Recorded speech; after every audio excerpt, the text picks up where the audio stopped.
Hello, Leilani? Charlene! Hindi dapat makulong. Hindi dapat makulong si Princess. Wala siyang kasalanan. What do you mean?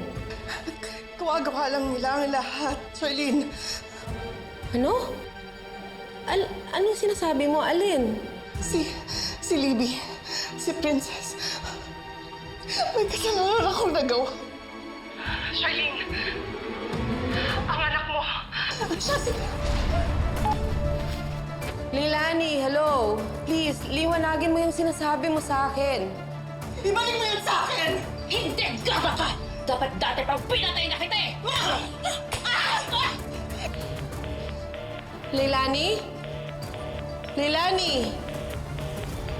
Leilani, hello?